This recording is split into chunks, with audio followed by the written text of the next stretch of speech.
Greetings! Welcome to your Aquarius season Embodied Astrology horoscopes. Before I start your reading, I just want to let you know that we have a new ad-free tier. If you're interested in receiving our content with no ads, you can sign up for our new tier today for as little as $1 a month.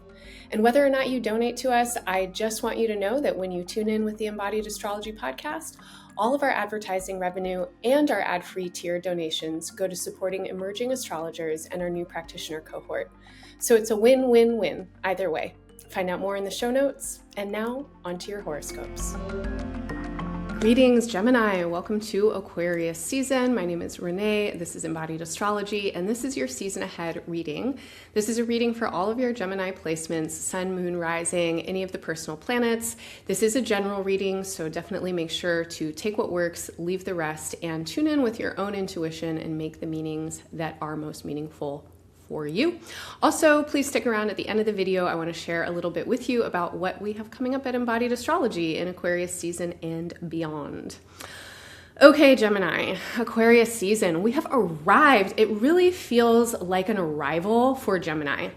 The feeling that I get in your chart is big liberation, big release, big horizon. It's like, wow, you have been hiking up the steepest, rockiest, most obscured trail. It's like, oh my gosh, there's not even a trail. Sometimes you're just trying to figure out where you're going. And then all of a sudden, it opens up into this vista, and it's like you can see a distance before you, and you can see how far you've come, and you can also see where you're trying to go next. And Aquarius season is just bringing a lot of energy into the air element in general, and definitely into the Gemini solar charts. So we begin Aquarius season on the 19th of January, and Aquarius season immediately starts off with a bang. Now, over the course of Capricorn season, a lot has been going on with Venus and Mars renewing their cycles with the sun. I talked to you about this last month. And as we move into Aquarius season, Venus and Mars are also just about to move into Aquarius with the sun. Venus has actually just moved in a couple of days before. And as they come into Aquarius, they immediately make contact with the outer planet, Pluto. Now, Pluto has been moving into Aquarius since 2023. It is a very slow-moving outer planet. It takes over 2 centuries to make its way around the sun.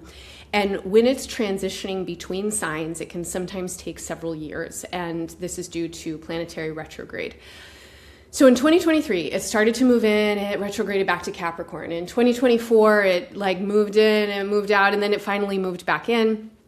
And now Pluto will be there until 2043. 20 years of Pluto in Capricorn. And this is a departure from 16 years of Pluto, 20 years of Pluto in Aquarius. This is a departure from 16 years of Pluto in Capricorn. Now again, check your reading from Capricorn season to learn more about that cycle. I am pre-recording for you right now 5 seasons of reading. I started in Capricorn season. I'm going to go through Taurus season. And that's why I'm going to wear the same outfit for months and look the same. But I promise you, I'm changing also. And I'm pre-recording also for your 2026 year ahead after I do these seasons. And that reading is going to look at big themes for 2026, which definitely bring in these chapters that I'm talking about from 2008 until 2024 with Pluto.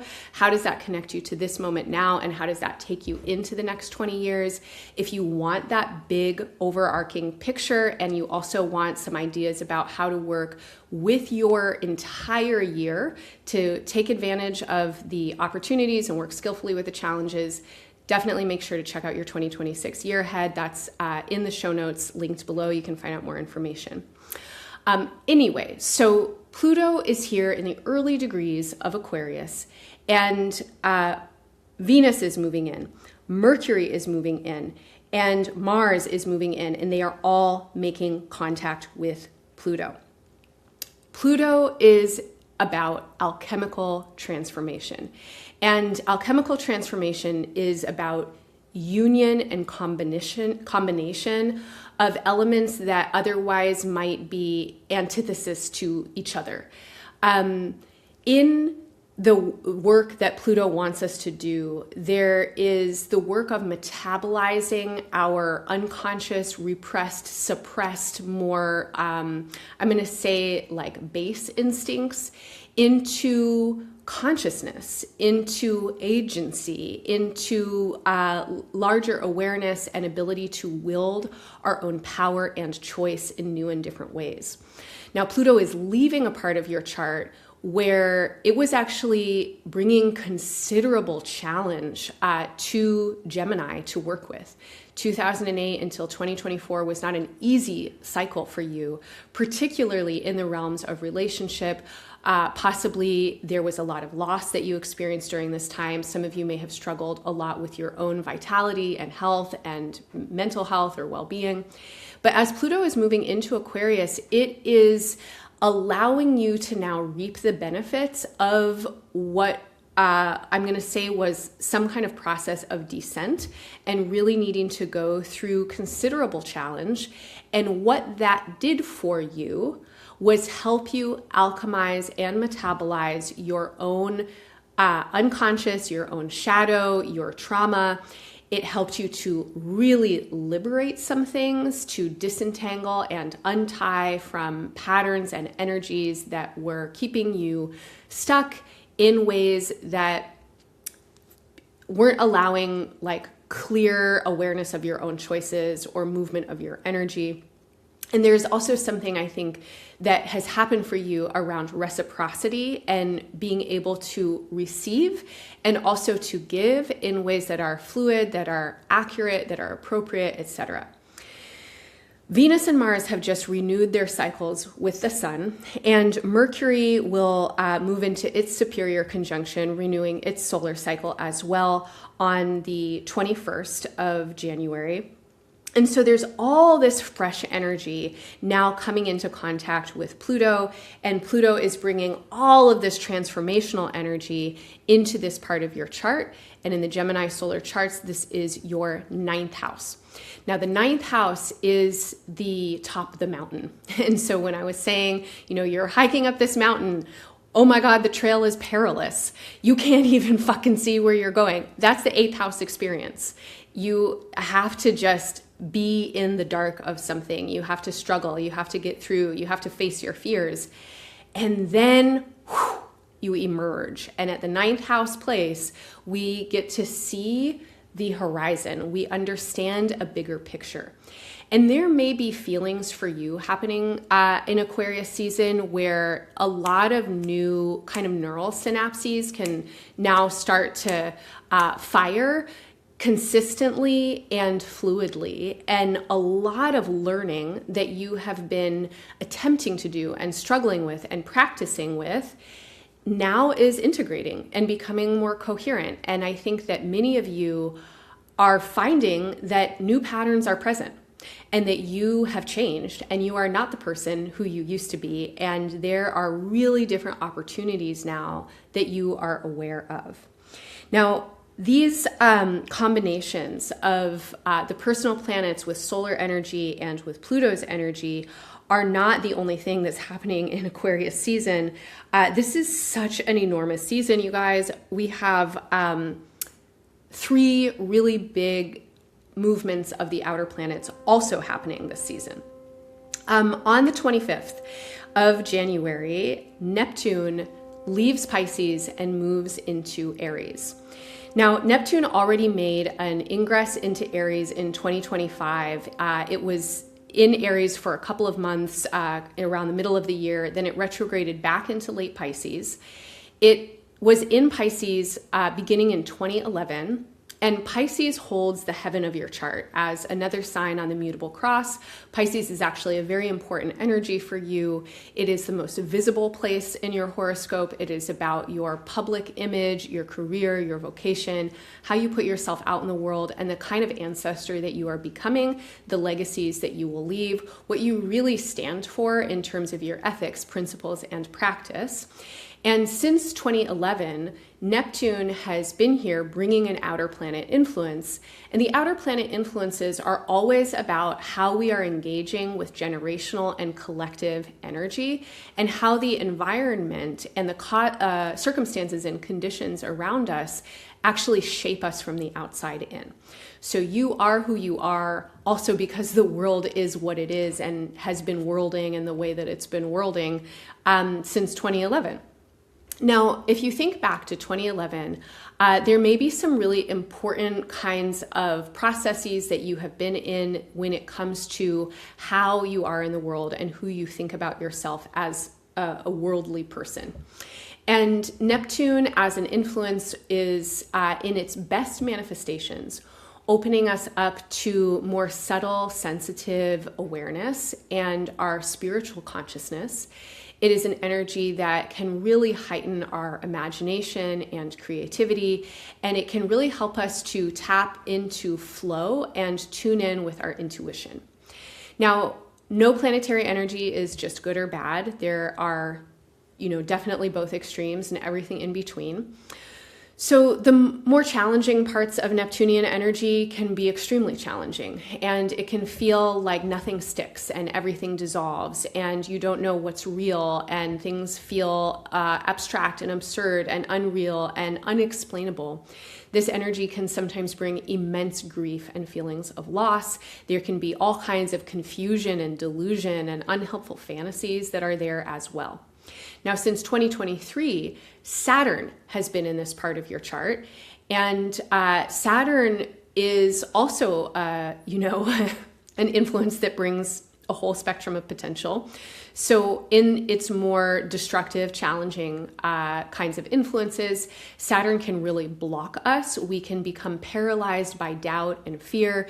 We can have to deal with just a lack of support and feelings of restriction and inadequacy, or there may be a real challenge accessing the resources that we need. We may also struggle with our own authority or the authority figures that we encounter in the world. And certainly in this place in your chart that has to do with career and vocation, there can be a lot of insecurity and really, deeply challenging circumstances that can come up with Saturn here. However, if you're working skillfully with the energy, then working with challenge actually builds your strength. Confronting your doubt and your insecurity helps you become more confident. Anytime that we meet pressure and obstacle and actually allow it to work with us, we become more resilient and integrated in how we understand our influence and impact, as well as our potentials. Ideally, working with Saturn builds our wisdom and maturity. So Neptune will move into Aries on the 25th of January, and Saturn moves in on the 14th of January. This is all happening inside of Aquarius season. And then basically the first couple days of Pisces season on February 20th, Neptune and Saturn will form a conjunction. This is a once every 37-year phenomena, and I'm going to tell you more about that next season with your Pisces reading. But for now, the transition is what's important. This is a massive transition. This is a departure from a period of time that is now 14, 15 years deep. Over the last couple of years has been kind of amplified in its intensity with Saturn's presence here. And what this tells me, Gemini, is that you are moving from a period in your life where you were really focused on figuring out your stability, on figuring out how to be the type of person that you want to be in the world and do the kinds of things that you want to do with your life. And that energy is now giving way to something that wants to open up your life and bring you into contact with wider networks and friendships and community, and actually open the doors of opportunity. If you have been working skillfully with these energies, then you are more connected now with your sense of spirituality and intuition. You have more capacity to honor your own sensitivities and others' sensitivities.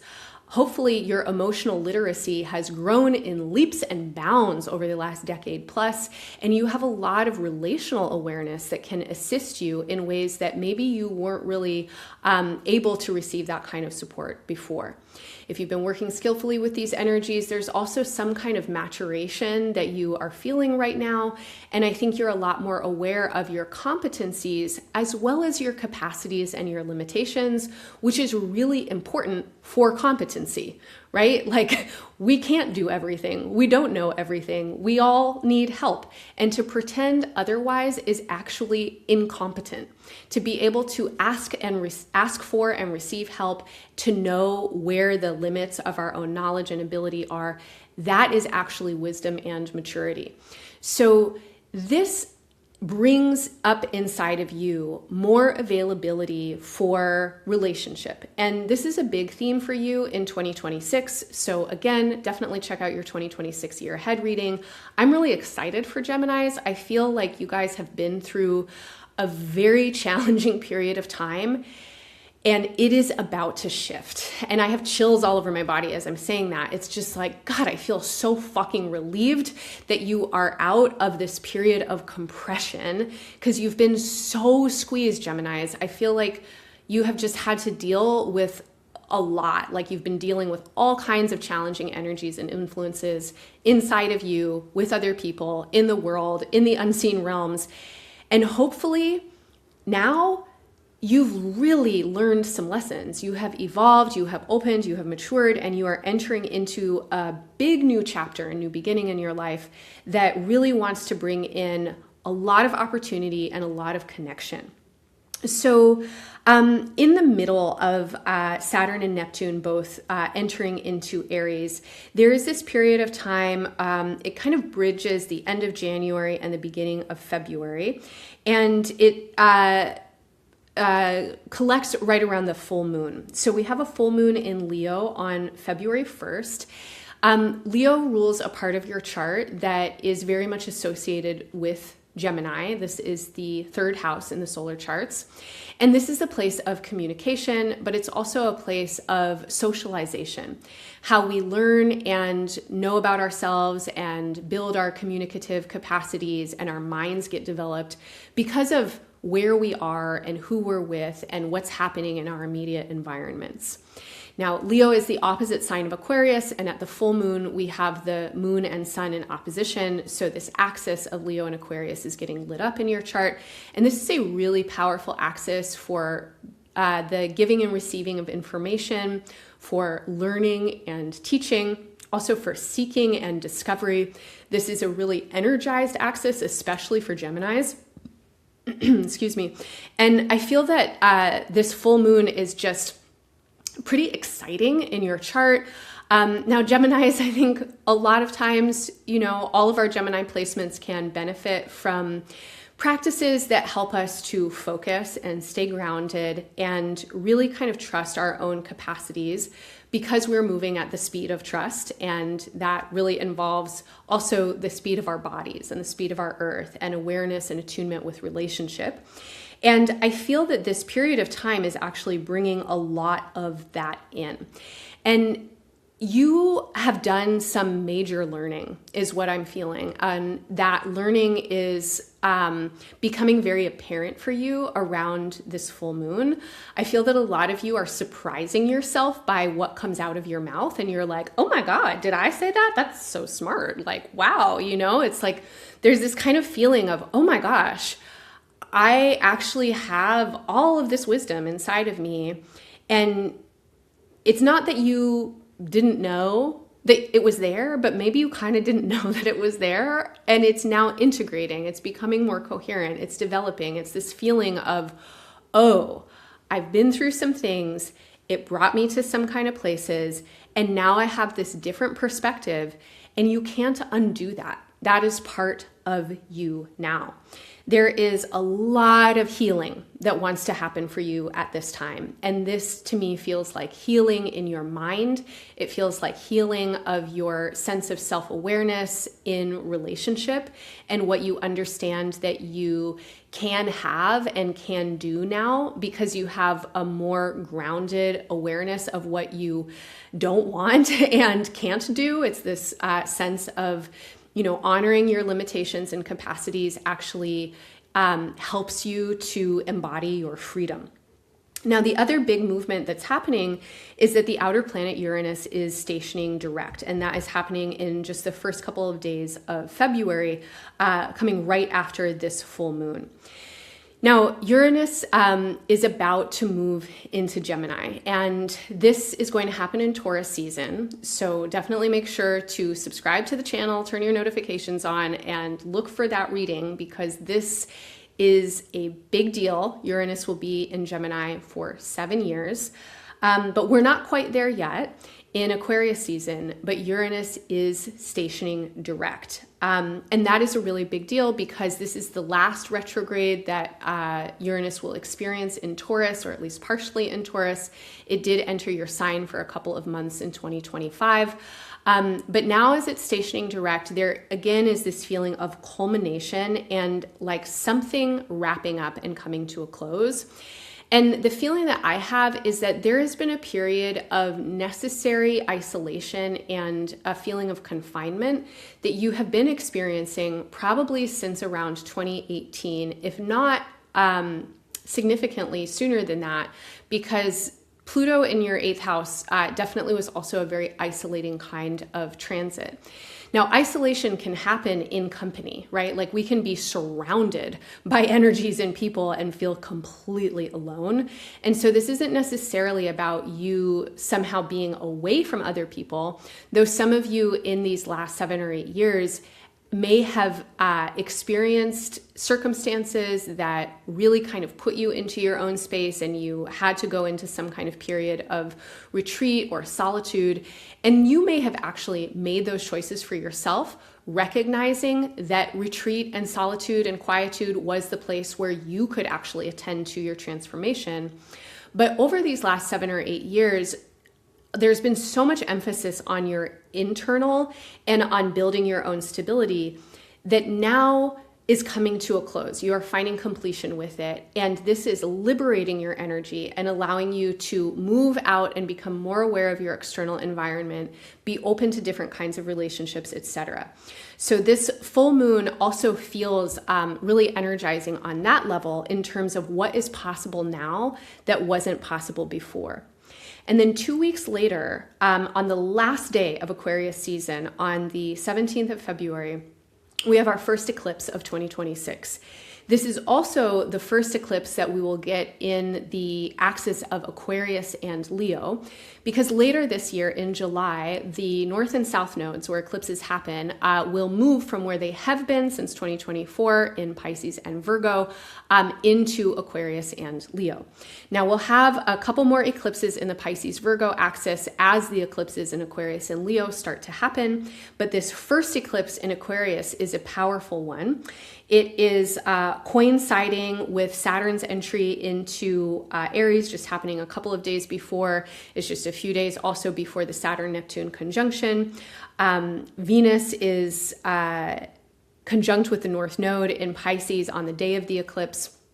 And this eclipse in your chart, in the Gemini charts, it just feels really exciting. This whole season feels exciting for me, for you. And the feeling that I have around this eclipse is awareness, like newfound awareness of your own possibility. And this sense of you get to create your own opportunities as well. And how you create your own opportunities is through your energy. It's through your interest. It's through your curiosity. And it's through the ways that you are connective and connecting with the world around you. Now, the best opportunities come through curiosity and genuine connection. They don't come when we are grasping and striving or oppressing or dominating or using things, right? Like a lot of times people are looking for opportunities in some kind of very extractive, consumptive way. And it's like, ooh, I want to do that thing because of what it's going to do for me. That sometimes actually blocks the openings and it blocks the blessings. And there's a very different kind of gaze that we have when we are allowing the world to reveal itself to us and to really kind of be in relationship with us versus like looking at the world in terms of what we can get out of it. I don't know if that makes sense, but that's the feeling that I have. And the sensation here is that you create your own opportunities through being receptive, through being connective, and through really understanding the influence of your own attention, awareness, and energy. Now, this is also an eclipse that is whispering into your ear about some kinds of projects or plans or adventures that I think you want to take. And I don't know what's on your particular horizon. It's going to be different for every Gemini. But some of you have a book you want to publish. Some of you have some kind of big project that you want to put out into the world. Some of you want to get out and explore the world in some kind of new way. That could definitely involve traveling, but it could also involve meeting new kinds of people, networking and connecting, learning different languages, just broadening your horizons wherever you might be. And this eclipse is bringing in a lot of that kind of energy, and it's kind of stimulating you to start to explore and move in the direction of what is compelling you. Now, you don't need to rush because eclipses will be happening in Aquarius and Leo until 2028. But over the course of these next 2 years or so, this is a time where you have a lot of evolutionary support to move in the direction of these new adventures. So Gemini, now is the time, and I hope you do it. Okay, I want to wrap up your reading by offering you a tarot pull. As I mentioned last season, I'm starting to incorporate tarot into my readings, and I pulled cards for every season for you from Capricorn through Taurus season. Now, the card that I pulled for you for Aquarius season is from the Lineages of Change tarot deck. I'm linking that into the show notes. It's been the deck that I've been most connected with over the last maybe year and a half. I can't quite remember when I got it. It is a deck that is deeply inspired by Octavia Butler, and it's a collaboration with a lot of living luminaries and really brilliant change makers. And you, for Aquarius season, got the Six of Earth or the Six of Pentacles in reverse. So this card to me really speaks about your changing capacities with manifestation. And the Six of Earth is about really trusting that you can show up for whatever it is, whether it's a relationship, whether it's a project, whether it's a plan. And you have skills, and you also have skills that you don't even know yet, because they're only going to come out when they are kind of met or asked for or invoked in some way. Now, in reverse, this card is telling me that you are learning to trust these skills. You are learning that you actually can show up for the situation. And so this feeling again is like you're surprised, you're almost caught off guard. You know, what I was talking about at the full moon, where you're like, oh my God, was that me that said that thing? Like, what? I said that. Oh my gosh, right? And so there's this feeling of, oh, I can do this. I do have the capacity to do this. And there's a nudge for you to really lean into that. Now, there's also kind of specific considerations with the Six of Pentacles that have to do with negotiation and being willing to be in some kind of process with others and to be in the exchange, in the giving and the receiving. And in this exchange, knowing your capacities, knowing your limitations, knowing what you have to give, and also being aware that there's probably a lot that you don't know is even available. There are ideas that are totally different than yours that could be really great ideas. Now, last month in Capricorn season, you pulled the Five of Fire or the Five of Wands, which is about building comfort and capacity with generative conflict. And this season, I think, is a continuation of that. And I feel that a lot of you are entering a phase in your life where collaboration and working with others and in groups is going to be increasingly important. And in Aquarius season, there's a lot of initiation around this energy that is basically saying, Gemini, You've got this. You've done some really good learning. Now you need to trust that you actually know a lot, you have a lot of skills, and you are ready for this. And you might not know that you're ready until the moment that you prove it to yourself, but showing up for the situation, even when you don't feel ready, is what allows you to prove it to yourself. So if there are opportunities for you to step into some new social circumstances, to collaborate in new ways, to rise to the occasion of your own energy and your relationships in Aquarius season, Gemini, you got this. Let's do it. Okay, please stick around with me for a couple of minutes. I want to tell you what's coming up at Embodied Astrology in Aquarius season and beyond. If you like my work and you want to support it, please make sure to like, comment, follow, and subscribe. It really helps me out. It helps the channel grow, and it helps me to continue offering these free readings.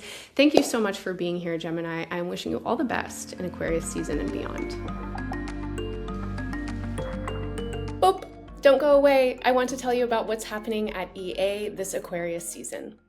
First off, if you enjoy my work and want to practice embodied astrology throughout Aquarius season, join me in my weekly class, Somatic Space. Every moon day, we tune in with the astrology of the week ahead as a guide for gentle movement, meditation, creative visualization, and intention setting. I've heard from so many participants in these weekly classes, and I've experienced myself how deeply supportive these spaces are. If you're looking for a sweet, supportive community where playful embodiment, divination, and mysticism and socially engaged consciousness come together, look no further and join us sometime either live on Zoom or by recording.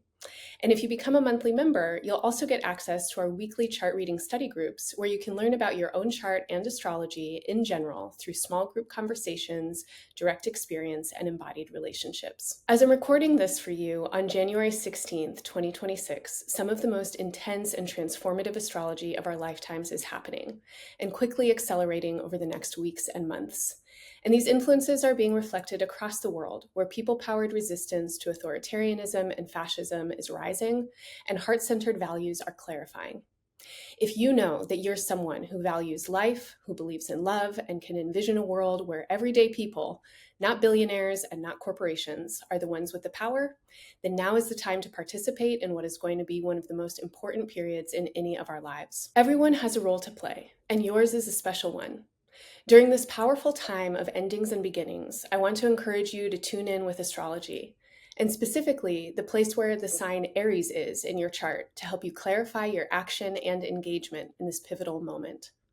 If you're interested in learning more about Aries, join us at Embodied Astrology. Beginning on February 20th, which is the day that the outer planets Saturn and Neptune conjoin at the very first degree of Aries, catalyzing powerful new beginnings, my colleague Aziz Bizance will be starting a new monthly series at Embodied Astrology that explores this era-defining, world-changing influence. I'm excited to join Aziz for the first session, where we'll be looking at this historic conjunction, exploring the energetic possibilities of our Aries placements, and considering some important timelines to work within over the next years and decades. Aziz is an astrologer, community activist, artist, and somatic therapist based in Minneapolis, Minnesota, where, as you may know, the largest federal deployment of state-sponsored terrorism, aka Immigrations and Custom Enforcement, or ICE, is currently centered. Though our series with Aziz won't be concentrated solely on the specific events that have and are happening in Minneapolis, we will be considering how the simultaneity of world events are transpiring to initiate us into new paradigms of self-actualized interconnectedness, collective care, and spiritual protection. To learn more about this series, check the link in our show notes. To participate in solidarity and mutual aid with the folks on the ground in Minneapolis, head to www.standwithminnesota.com for real-time updates on fundraisers and calls for support. Finally, one of the most exciting new developments here at Embodied Astrology is that we've started a new donation-based content tier where you can get your horoscopes and podcast episodes ad-free. Over the coming year, these funds, along with our advertising revenue, will go towards supporting a new community project we've been working on for a while now and which we're excited to share more about with you soon.